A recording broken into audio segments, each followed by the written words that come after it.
జోగులాంబ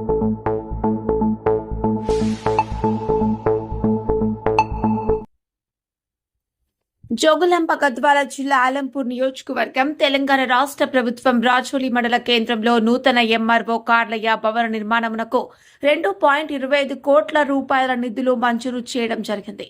ఈ క్రమంలోనే మండల కేంద్రమైన రాజోలిలో నూతన ఎంఆర్ఓ భవనాన్ని రాజోలిలోనే నిర్మించాలని కోరుతూ రాజకీయ పార్టీలకు అతీతంగా యువకులు, గ్రామ పెద్దలు మంగళవారం తహసీల్దార్ రామ్మోహన్ కు వినతి పత్రం అందజేశారు.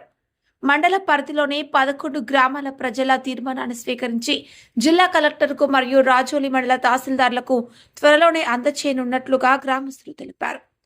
రాజోలి మండల ప్రజల సౌకర్యార్థం నూతన ఎంఆర్ భవనంను రాజోలి పాతలోనే నిర్మించాలని పలు పనుల నిమిత్తం రాజోలి తహసీల్దార్ కార్యాలయమునకు వచ్చిన ప్రజలు సైతం కోరుతున్నట్లు గ్రామ యువకులు, పెద్దలు తెలియజేస్తున్నారు. మండల పిఎస్సిఎస్ అధ్యక్షులు గోపాల్ రెడ్డి, పచ్చర్ల మాజీ ఎంపీటీసీ పరమేశ్ నాయుడు, ఇతర గ్రామాల ప్రజలతో పాటు రాజోలి గ్రామ యువకులు, పెద్దలు అధిక సంఖ్యలో పాల్గొన్నారు.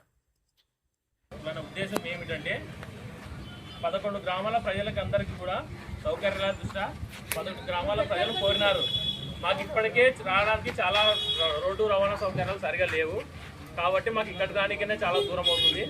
కావున మాకు ఇక్కడైతే అనుకూలంగా ఉంటుందని 11 గ్రామ పంచాయతీ సర్పంచులు, గ్రామ ప్రజలు వాళ్ళ కోరిక మేరకు మేమందరం గ్రామ ప్రజలందరం కలిసి ముక్తకంతంతో తీర్మానం చేసి రాజోలి ప్రాంత గ్రామంలో నిర్మిస్తేనే బాగుంటుందని చెప్పి అందరు ఏకాభిప్రాయంతో వచ్చినందున ఇక్కడ నిర్మించడానికి మేము అందరం కూడా ముందుకు వచ్చాము. మరియు ఇక్కడ సౌకర్యాల దృష్ట్యా బ్యాంకు అనుకో, ఎంఆర్ ఆఫీస్, మన ఎంపీడీ ఆఫీస్ అనుకో, మిగిలినవన్నీ కూడా ఇక్కడనే ఉన్నాయి.